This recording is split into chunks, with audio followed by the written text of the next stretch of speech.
A blessed day, everyone. Our lesson is all about computer networks. But first, let's read the learning objectives. First, define what a computer network is. Second, discuss the advantages and disadvantages of computer networks. Third, describe the main types of computer network. But what is a computer network? When we say computer networks, it is a system of interconnected computers and devices that allows for communication, resource sharing, and data exchange. It can be as simple as two computers connected by a cable, or as complex as the global internet, which is a network of networks. Networks, it enables users to share resources like printers and files and to access information and data remotely. But we have advantage and disadvantages of networking. So the first advantage of networking is files are stored centrally on a server so can be accessed on computer across the network. This means users on different computers can access the same file without needing to physically transfer them using external storage. This centralized approach simplifies file sharing, collaboration, and data management. For example, businesses often use file servers to store documents, spreadsheets, and other files that need to be accessed by multiple employees. So, another example, home users might use a file server to share media files or backup across their home network.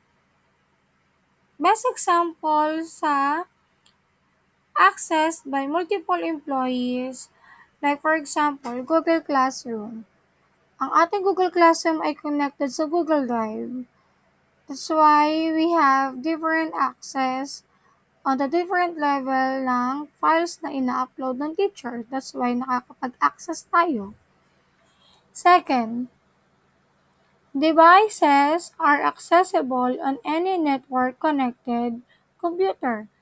This functionality is often achieved through network sharing, where the device is connected to a router or server and other devices on the network can then detect and utilize the shared peripheral. For example, sa bahay or opisina, a single printer can be connected to the router and all computers within the network can send print jobs to that printer. Third advantage, one internet connection can be used for multiple devices using a router. A router, it acts as a central hub na kung saan it distribute the internet connection to all connected devices, whether they are wired or wireless. This allow multiple devices like computers, smartphones, and smart TV to access the internet at the same time.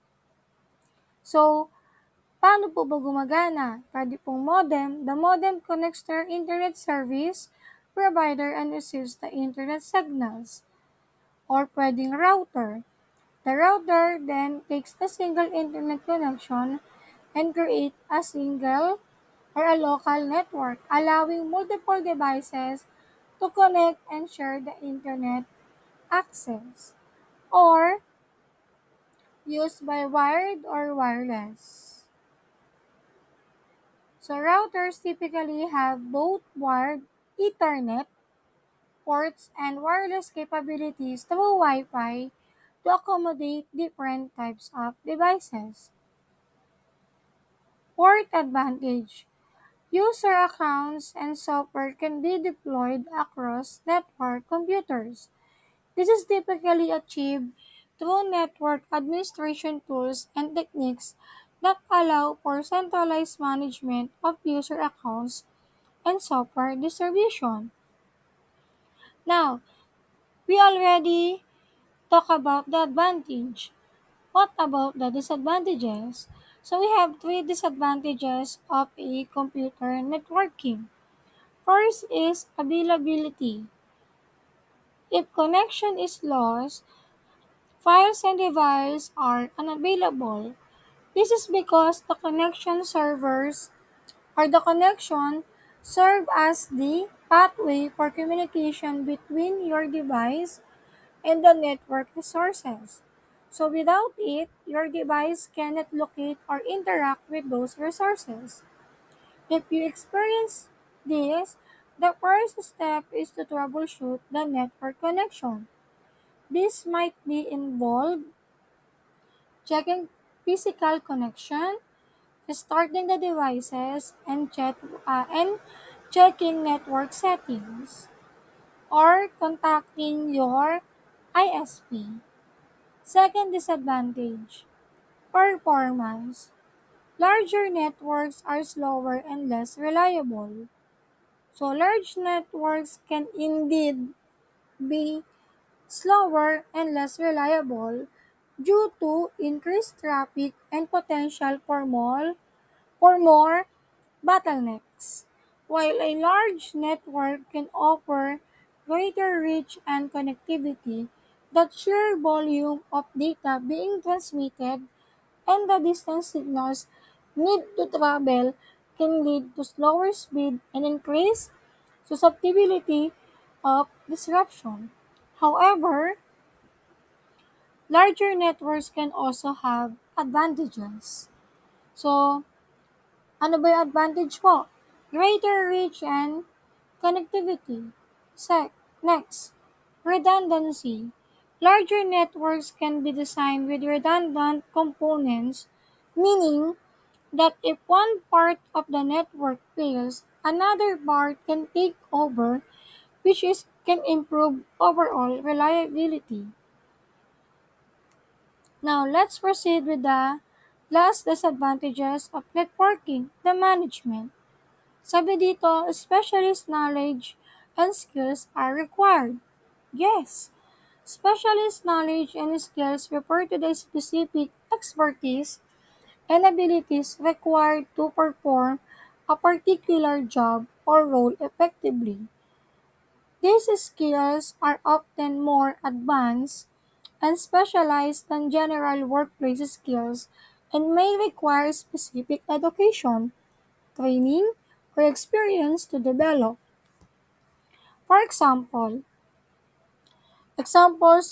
are technical skills in programming, data analysis, or specific software, as well as the soft skills like complex problem solving, leadership, and communication in specialized contexts. Now, since we already talked about the disadvantage and advantages, what are the types of network?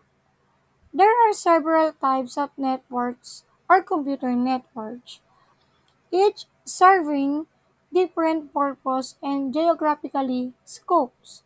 So we have the personal area network, local area network, wide area network, metropolitan area network, wireless local area network, and virtual private network. Now, let's talk about first the personal area network. So when we say a personal area network, it is a computer network used for communication among devices close to one person, typically within a range of a few meters or 10 meters. It allows devices like smartphones, laptops, and wearable to connect and exchange data or control each other. Fans can be wired or wireless, with wireless being the most common, often using technologies like Bluetooth. Another type of computer network, local area network. When we say local area network or LAN, it is a network that connects devices within a limited geographic area, such as home, office, or school. It allows connected devices to communicate with each other and share resources like printers and internet access. Example of LANs: home network, connecting devices like computers, smartphones, and gaming consoles to a router for internet access and file sharing. Another example, office network, connecting computers, printers, and servers within an office building for communication and resource sharing. And last example, campus network or school and colleges, connecting devices across multiple buildings on a school or university campus. But the question is, how LANs work? So, nag-work siya unang-una na sa router. So, routers are essential for setting up a LAN and connecting it to the internet. They manage the flow of data between devices of the LAN and the outside world. Second, switches. In larger LANs, switches are used to connect devices and route data efficiently. Third, Ethernet. Ethernet is a common protocol or wired LAN connection using Ethernet cables to connect devices. And last, Wi-Fi. Wi-Fi is a common protocol or wireless LAN connection using radio waves or connect devices. Because LANs are fundamental for enabling communication and source sharing within a limited area, and they play a vital role in both personal and professional settings. Take note of that. Next type of network is wide area network. When we say wide area network, it is a network or a computer network that spans a large geographical area, connecting multiple smaller networks like LANs or local area network. It enables communication and data sharing between devices across different locations, such as office in different cities or countries, and the internet is the world's largest one, consisting of interconnected networks globally. For example, organization with multiple branch offices. So they are often utilized once to connect their networks and facilitate communication. Now, what are the examples of one application? Ang una-una po is, sa example ng one applications, connecting branch offices. So, connecting branch offices, businesses with multiple offices can use A1 to allow employees in different locations to access the same resources and communicate with each other.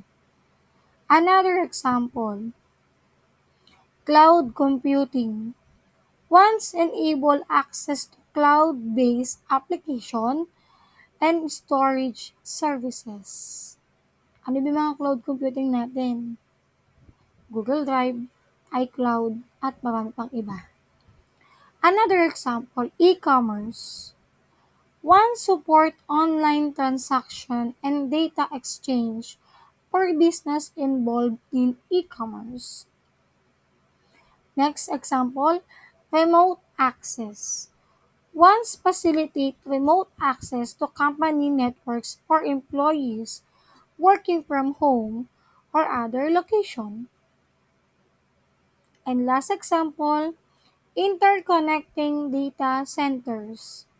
Ones allows businesses to connect their data centers, ensuring data redundancy and disaster recovery.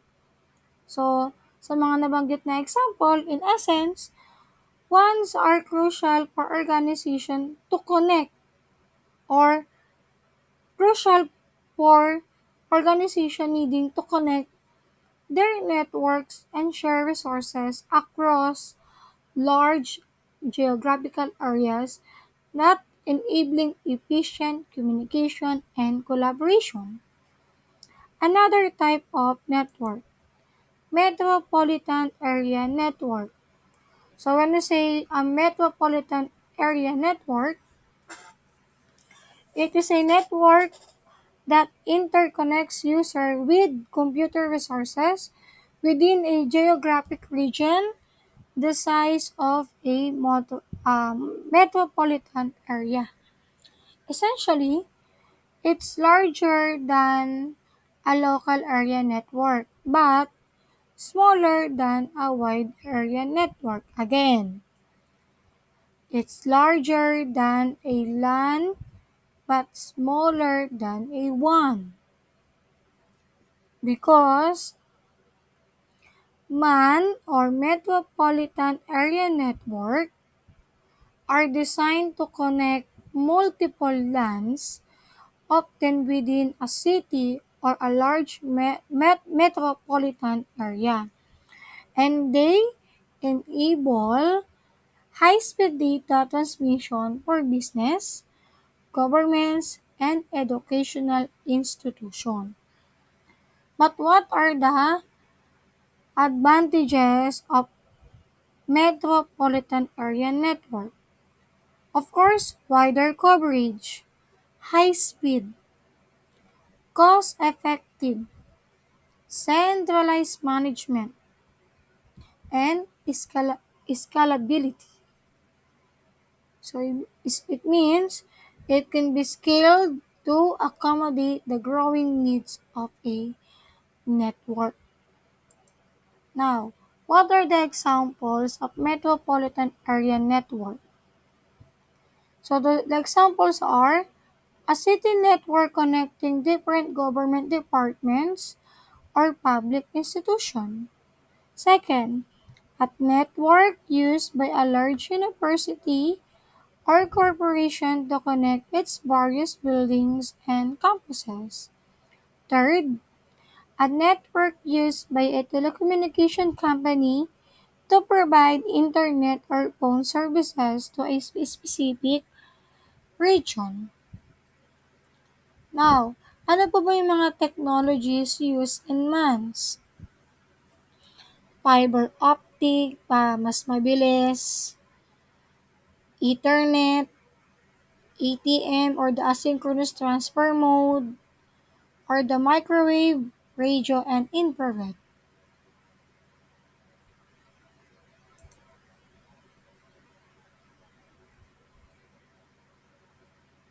Now, let's talk about wireless local area network.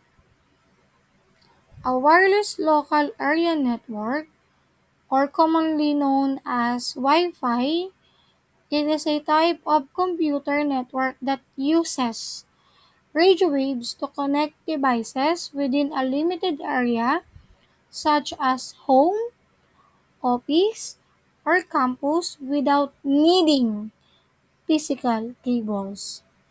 It enables devices to access the internet and share resources wirelessly. Pwedeng sa bahay, sa office, public places, cafe. Yun ang uso ngayon, the WLAN or Wi-Fi. And last type of computer network is virtual private network o yung tinatawag nating VPN. So a VPN, it extends a private network across a public network that enable users to send and receive data as if their devices were directly connected to the private network. So VPN enhance the privacy and security by encrypting internet traffic and hiding the user IP's address, making it more difficult for third party to track online activity and access sensitive data. So we have two types of VPN. Una is remote access VPN. So it allows the individual user to connect to a private network. Second type of VPN, site-to-site VPN. So this type of VPN connects two or more network together, often used by businesses to connect different office locations. But what are the benefits of using a VPN? It enhances privacy, security, bypassing geo restriction, and remote access. But what are the examples of VPN usage? Protecting data on public Wi-Fi, accessing geo-restricted content, and remote work. So kung babalikan po natin yung mga different types of networks, so we have personal area network, local area network, wide area network, metropolitan area network, wireless local area network, and virtual private network. So I have prepared a short activity. So try to answer this one. Write it on your notebook and send it to the Google Classroom. So all you need to do, drag and drop the network example into the correct category.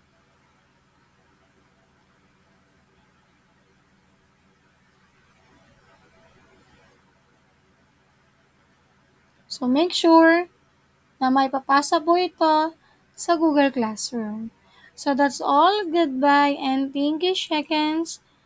Have a nice day.